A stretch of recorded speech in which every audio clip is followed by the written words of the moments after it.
Hello, welcome to another video from Our God Will Provide. My name is Paul Haynes. We believe that we are now living in the time of the end.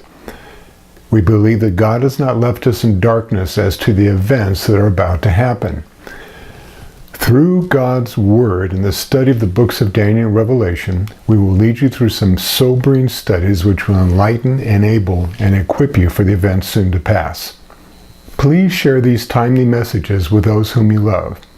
Don't forget to subscribe to get the latest video.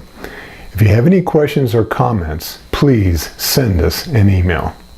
The title of our video today is Time of the End. In the last blog, Gabriel begins the vision of Daniel chapter 11 with a description of the Medo-Persians, the Greeks, pagan Rome, then papal Rome. This fifth power, or papal Rome, would dominate the political world until the French Revolution.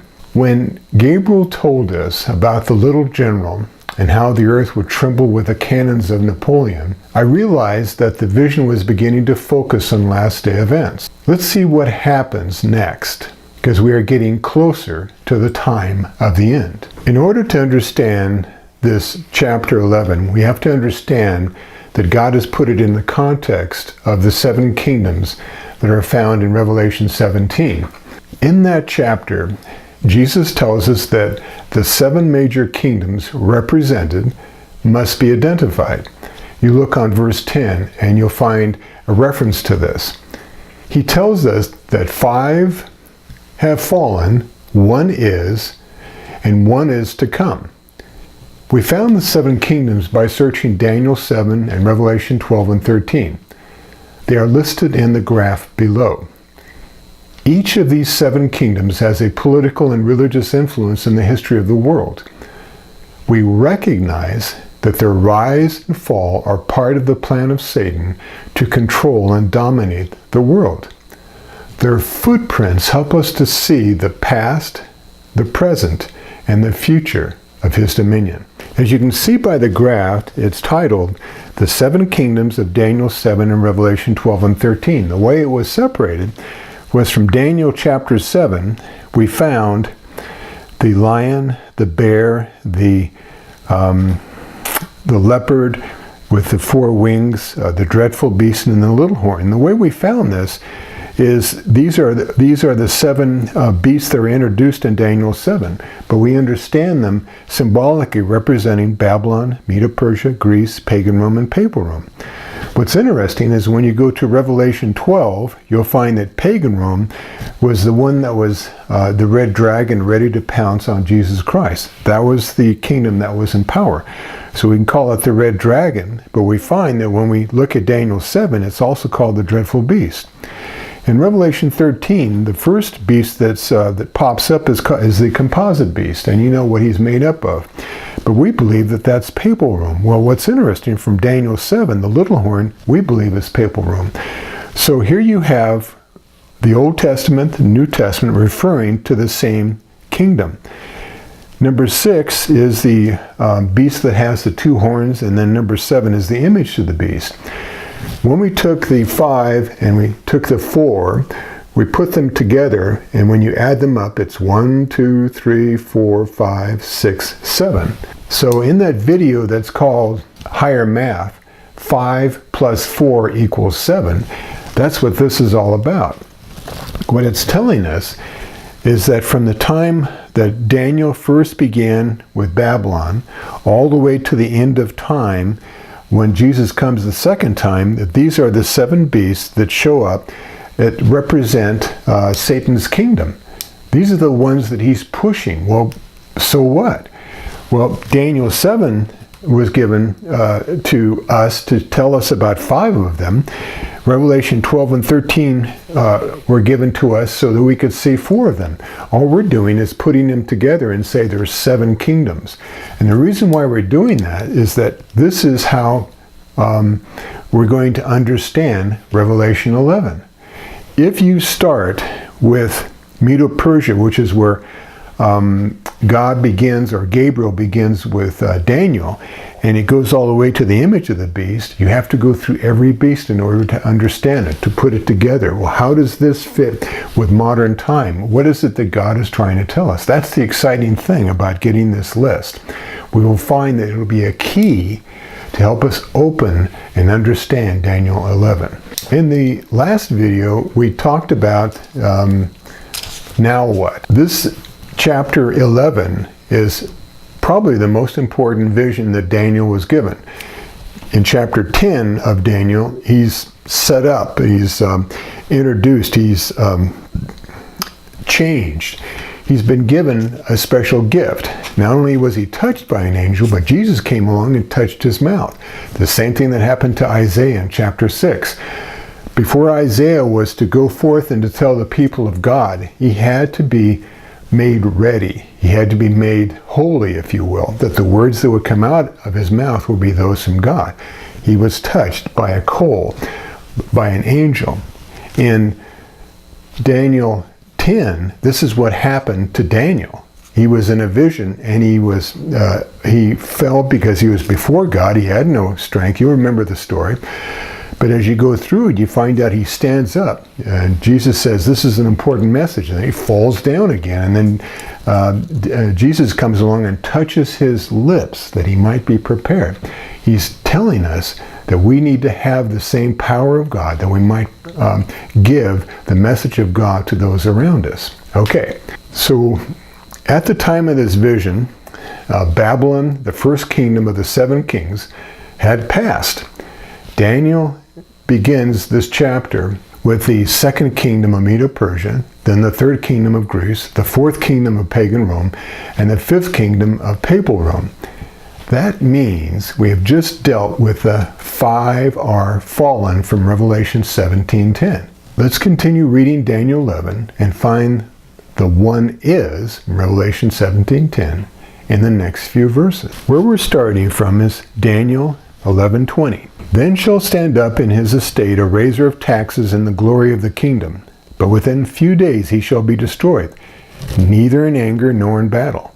And in his estate shall stand up a vile person to whom they shall not give the honor of the kingdom, but he shall come in peaceably and obtain the kingdom by flatteries. And with the arms of a flood shall they be overflown from before him, and shall be broken. Yea, also the also the prince of the covenant. And after the league made with him, he shall work deceitfully. During the reign of Napoleon, which we covered in the last part of the last blog, England is flourishing under the rule of King George III. You've heard of him. I know you have in your history class. History teaches us that he is known for raising taxes because he had a lot of wars to combat. In fact, this very action of taxation began a revolution that established the next world power, otherwise known as one is. The vile person that succeeds him is his brother, King George IV. So let's go to the next verse. It's in Daniel 11:23. For he shall come up and shall become strong with a small people. 24. He shall enter peaceably even upon the fattest places of the province, and he shall do that which his fathers have not done, nor his fathers' fathers. He shall scatter among them the prey and spoil and riches. Yea, and he shall forecast his devices against the strongholds even for a time. What an incredible description. At first innocuous and simple, the next great world power begins with a small group. This small people that becomes strong is an excellent description of the United States of America. Freedom of thought, action, and religion are its foundational principles. Capitalism may not be perfect, but that is how it says, among them the prey, the spoil, and the riches, yea, and he shall spread them out to those people. And that's exactly what happened. Gabriel then tells us that this 6th kingdom, the great nation of the United States of America, shall forecast his devices against the strongholds. He is saying that the United States of America will war against those who would try to dominate the world. Isn't that a good description of the United States in World War I, World War II, and the police actions in the last few years? He tells us that this great world power would do those things for a time. That's the very last part of this verse. Even for a time. This word time can mean a few days, a few months, or a few years. What is important is that we believe that this word time brings us to the present age. What age are we talking about? Are we talking about 1900, 1950, 2000, or are we talking about 2017? 11:25, and he shall stir up his power and his courage against the king of the south with a great army.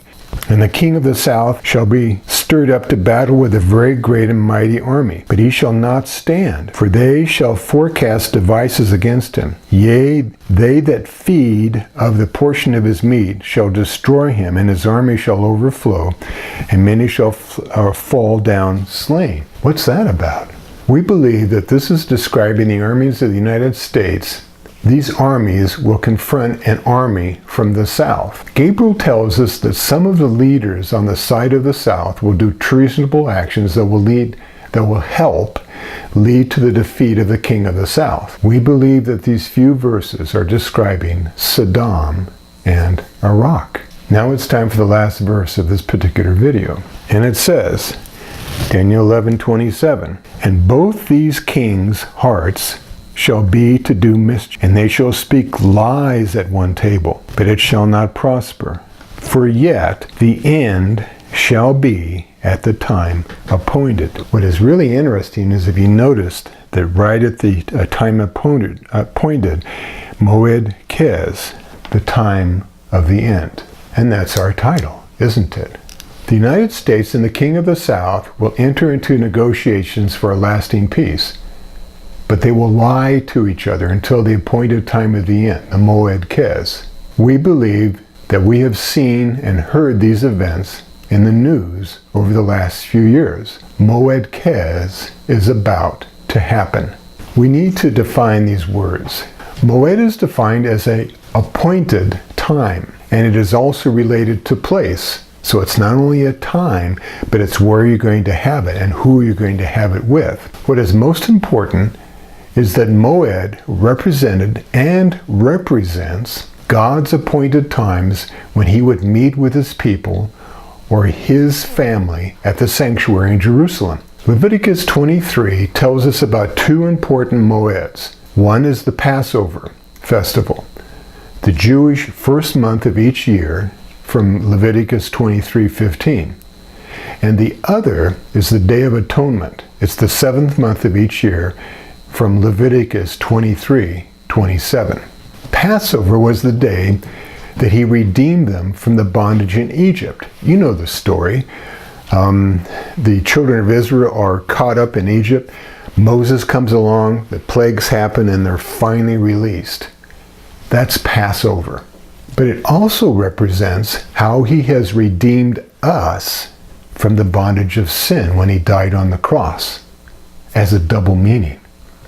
He became their high priest 50 days after Passover, on the day of Pentecost, as he has also become our high priest on that same day.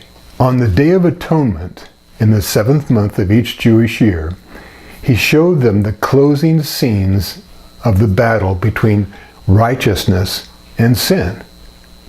It represented how he removed sin from the books of the sanctuary, as it shows us how sin will be removed from the universe at the time of the end. These Moeds were used of God to show his people the path they need to take to inherit life everlasting. He revealed himself as their Redeemer, priest, and king. Today he is showing us the same path, and it's right there in Daniel 11. Moed Kez in Daniel 11 is not a period of time in the past.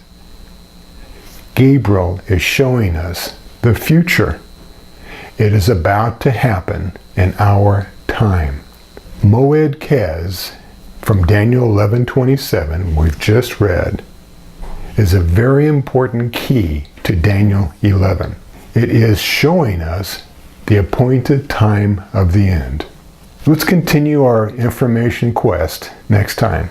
We hope that you've been blessed by this presentation. God is good. He has given us Daniel revelation that we might be informed and protected during the time of the end. Please check our subscribe symbol to receive the next video.